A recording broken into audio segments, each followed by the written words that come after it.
क्या आपने कभी गुस्से में ऐसा कुछ कह दिया जिसका बाद में आपको पछतावा हुआ? या कभी किसी के कहे हुए शब्दों को दिल पर लेकर आपने गलत फैसला ले लिया?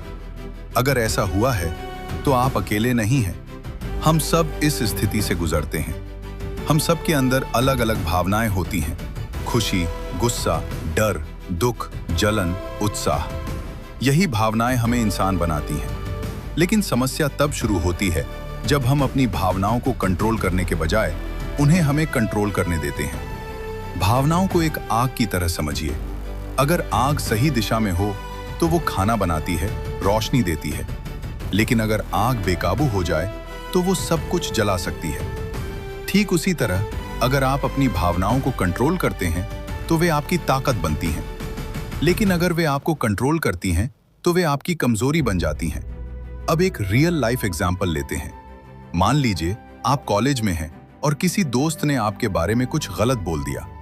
आपको बहुत गुस्सा आता है और आप तुरंत उसे जवाब दे देते हैं। बहस बढ़ जाती है और एक छोटी सी बात बड़ी लड़ाई बन जाती है। लेकिन अगर उसी समय आप 5 सेकंड रुक जाते, थोड़ा सोचते और शांत तरीके से बात करते तो वही सिचुएशन आसानी से संभाली जा सकती थी। एक और एग्जाम्पल एग्जाम का। कई बार पेपर मुश्किल आ जाता है। कुछ स्टूडेंट्स पैनिक कर जाते हैं, घबरा जाते हैं और जो आता है वो भी भूल जाते हैं। लेकिन जो अपनी इमोशंस को कंट्रोल करते हैं वो शांत रहते हैं, फोकस करते हैं और धीरे धीरे सवाल हल करते हैं। और वही स्टूडेंट्स अच्छा परफॉर्म करते हैं। एक और एग्जाम्पल सोशल मीडिया का। आजकल कोई भी कुछ भी बोल देता है। अगर आप हर कमेंट पर गुस्सा करने लगेंगे तो आप हमेशा डिस्टर्ब रहेंगे। लेकिन अगर आप इग्नोर करना सीख जाएं तो आपकी मेंटल पीस बनी रहती है। तो हर सिचुएशन में आपके पास 2 रास्ते होते हैं। पहला, तुरंत रिएक्शन देना। दूसरा, सोच समझकर रिस्पॉन्स देना। और याद रखिए, रिएक्शन और रिस्पॉन्स में बहुत बड़ा फर्क होता है। रिएक्शन जल्दी, भावनात्मक और अक्सर गलत। रिस्पॉन्स शांत, सोच समझकर और सही। जो लोग रिएक्शन देते हैं उन्हें बाद में पछताना पड़ता है। लेकिन जो लोग रिस्पॉन्स देते हैं वे अपनी जिंदगी को बेहतर बनाते हैं। अब सवाल है, हम अपनी भावनाओं को कंट्रोल कैसे करें? इसके लिए कुछ आसान और प्रैक्टिकल तरीके हैं। पहला, पॉज करें। जब भी गुस्सा आए तुरंत जवाब मत दें। बस 5 सेकंड रुकें, गहरी सांस लें। दूसरा, अपनी भावनाओं को समझें। खुद से पूछें, मैं ऐसा क्यों महसूस कर रहा हूं? क्या यह सच में इतना बड़ा मुद्दा है? तीसरा, अपनी सोच बदलें। हर सिचुएशन को नेगेटिव तरीके से मत देखें, थोड़ा पॉजिटिव सोचें।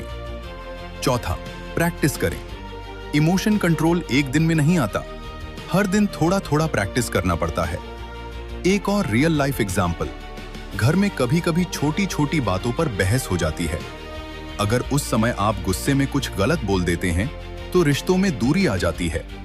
लेकिन अगर आप शांत रहकर बात करें तो वही समस्या आसानी से सुलझ सकती है। याद रखिए, ताकतवर इंसान वो नहीं होता जो गुस्सा दिखाता है। ताकतवर वो होता है जो गुस्से में भी शांत रहता है। सफलता सिर्फ टैलेंट से नहीं मिलती, बल्कि इस बात से मिलती है कि आप मुश्किल समय में अपनी भावनाओं को कैसे संभालते हैं। जब बाकी लोग गुस्से में रिएक्ट करते हैं तब आप शांत रहकर सही रिस्पॉन्स दें। यही आपको अलग बनाता है, यही आपको मजबूत बनाता है। और अंत में बस इतना कहना चाहता हूं, आपकी भावनाएं आपकी ताकत हैं, कमजोरी नहीं। बस उन्हें सही दिशा देना सीखिए। अगर आप अपनी भावनाओं को कंट्रोल कर लेते हैं तो आप अपनी जिंदगी को कंट्रोल कर लेते हैं। तो आज से ही शुरुआत कीजिए। खुद को समझिए, खुद को संभालिए और बेहतर बनिए।